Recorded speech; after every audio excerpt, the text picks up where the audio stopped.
일대 21장가 가려면 홈플러스에서 일하고 시집 가려면 홈플러스로 쇼핑을 가라.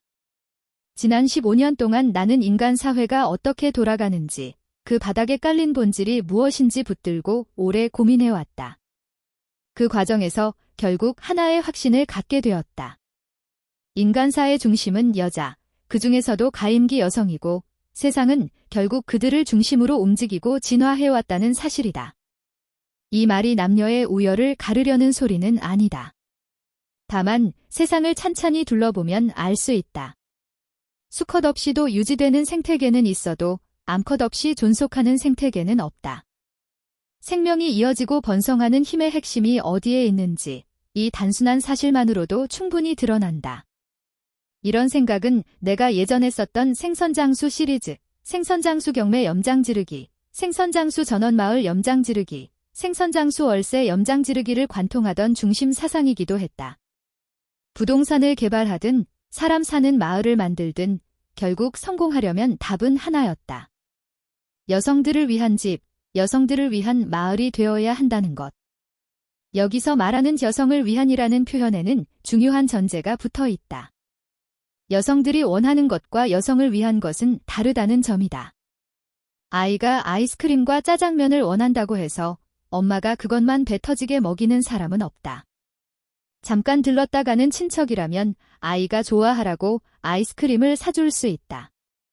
하지만 평생 아이를 책임지는 엄마는 그렇게 하지 않는다. 당장의 입맛이 아니라 아이의 몸과 삶 전체를 같이 생각하기 때문이다. 여성에게도 그런 구분이 필요하다. 입 밖으로 요구하든 말하지 못하고 삼키든 심지어 스스로 무엇을 원하는지 모를 때조차 있다. 그럼에도 궁극적으로 여성에게 깊은 만족과 안정감을 주는 것, 시간이 흐를수록 잘했다고 느끼게 하는 것, 그런 공간과 시스템이 진짜로 여성을 위한 것이다. 여성의 본능은 남성에게 이끌린다. 특히 젊고 활력이 넘치는 남성에게 민감하게 반응한다.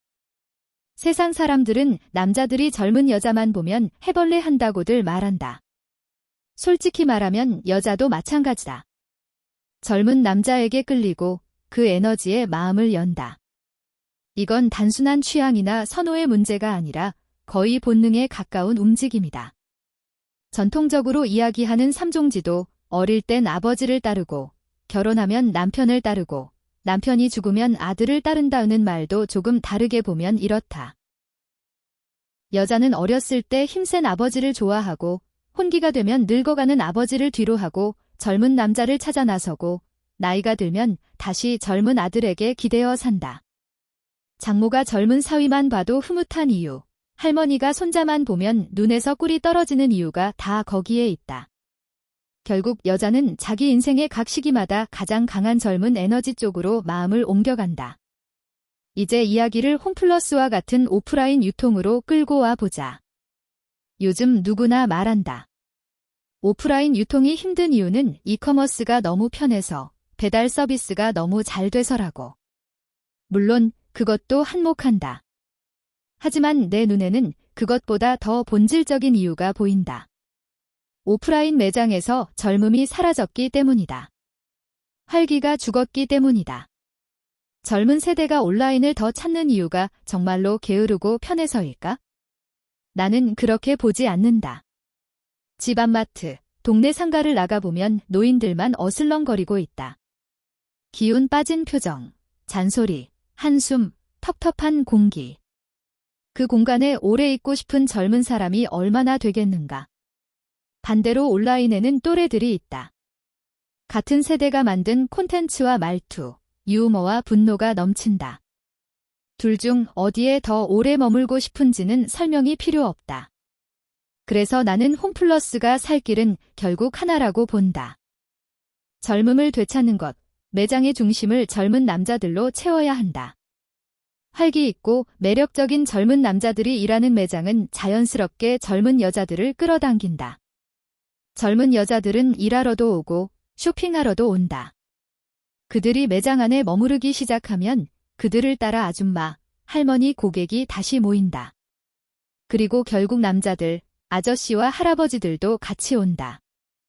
젊은 트로트 가수들이 왜 세대를 넘어 인기가 폭발하는지 생각해보면 간단하다. 젊음과 감성이 한데 묶일 때 그 에너지에 모든 세대가 빨려 들어간다. 물론 이런 변화를 말로만 해서 될 일은 아니다. 사람을 통째로 갈아엎어야 한다. 나는 매장의 평균 나이가 적어도 40 아래로 내려가야 한다고 본다. 매장 곳곳이 젊은 얼굴과 젊은 몸짓, 젊은 목소리로 가득 차야 한다. 그런데 이런 구조를 만들겠다고 하면서 젊은 사람들에게 최저임금만 쥐어주고 위에 앉아있는 관리자들은 안전한 연봉만 챙겨간다면? 그러고는 요즘 젊은 것들은 꿈도 없고 책임감도 없고 힘든 일은 안 하려고 한다고 타들한다면?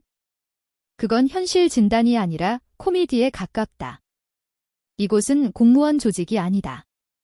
매일매일 물건이 팔려야 숨을 쉬는 시장 바닥이다. 연봉 서열, 직급 서열로 버티는 자리가 아니라 살아있는 사람들의 에너지로 버티는 현장이다. 그래서 필요한 것은 단순한 인건비 절감이 아니라 완전히 다른 관점이다. 젊은 사람들이 여기는 내가 만드는 매장이다라고 느낄 수 있는 구조, 젊은 직원들이 자기 꿈을 걸어볼 수 있는 젊은 마트가 되어야 한다. 급여도 그렇게 설계해야 하고 권한과 책임도 거기에 맞춰줘야 한다. 물건은 젊은 사람이 팔아야 더 잘 팔린다. 젊은 사람이 움직이는 공간이어야 손님도 다시 설레는 마음으로 쇼핑을 하게 된다. 쇼핑의 맛이 사라졌다는 말은 어쩌면 당연한 현상일지 모른다. 매장에서 생명력이 빠져나갔기 때문이다. 나는 앞으로의 매장이란 젊은이들이 뛰놀고 일하고 사랑하고 꿈꾸는 공간이 되어야 한다고 생각한다.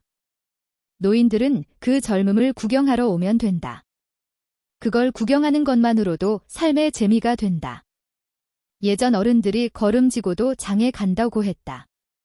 걸음까지 지고 힘들게 장터까지 가는 이유가 단지 물건 몇 개 사러 가는 것이었겠는가? 장은 사람이 사람을 만나는 곳이었다.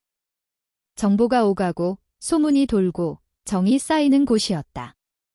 장터가 곧 공연장이었고 토론장이었고 연애 시장이었다. 홈플러스가 살려면 그 역할을 다시 떠안아야 한다. 단지 물건을 싸게 파는 곳이 아니라 만남과 교류가 일어나는 현대판 장터가 되어야 한다. 그래서 나는 이런 상상을 해본다. 장가 가려면 홈플러스에서 일하고 시집 가려면 홈플러스로 쇼핑을 가라. 하고 시집 가려면 홈플러스로 쇼핑을 가라의 사람들 입에서 이런 농담이 자연스럽게 나오는 날, 그때야말로 홈플러스가 진짜 청춘마트로 거듭난 날일 것이다. 지금의 위기는 낡은 시스템을 갈아엎고 새로운 기회를 만들 수 있는 마지막 신호인지 모른다. 나는 이 위기를 젊은 세대에게 더 많은 기회와 제대로 된 보상을 주어 홈플러스를 청춘의 무대로 만드는 시간으로 바꾸고 싶다. 망해가는 오프라인 유통을 다시 살리는 길은 결국 사람에게, 그중에서도 젊음과 여성에게 답이 있다고 믿는다.